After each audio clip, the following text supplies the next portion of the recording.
আমরা এই মুহূর্তে গাজীপুরে চলে আসলাম। আজকে কিন্তু বেসিক্যালি জিন্স প্যান্টে কিছু কালেকশন দেখানোর চেষ্টা করব।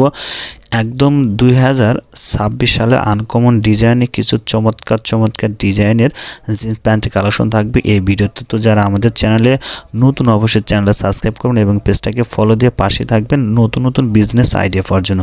প্রিয় দর্শক, আমরা কিন্তু সারা বাংলাদেশে ঘুরে আপনাদের জন্য ভিডিওগুলো তৈরি করি। তো সেক্ষেত্রে অবশ্যই আমাদের যদি সাপোর্ট না করেন সেক্ষেত্রে আমাদের কিন্তু পুরো ভিডিওটাই কিন্তু ব্যর্থ হয়ে থাকবে। তো যারা আসলে প্যান্টের ভিডিওগুলো আমাদের প্রতিনিয়ত দেখেন অবশ্যই সাবস্ক্রাইব করে রাখবেন, চ্যানেলের পেজটাকে অবশ্যই ফলো দিয়ে রাখবেন। সরাসরি কালেকশন দেখবো গাজীপুর চৌরাস্তা থেকে মাহমুদা ফ্যাশন থেকে নতুন ডিজাইনের 26 সালে ঈদের কালেকশন কিন্তু চলে আসে। কেমন পরিমাণ প্রোডাক্ট ঢুকাচ্ছেন ভাই এগুলো সব? জি জি জি জি ভাই যারা আপনাকে নতুন হিসেবে চিনতে চায় কিভাবে আসবে, অ্যাড্রেসটা একটু বলে দেন ভাই। হাউজে এটা হচ্ছে গাজীপুর চৌরাস্তা থেকে নেমে আপনার Jadavpur Shibbari road, Sundarban courier service, Mahmuda fashion house.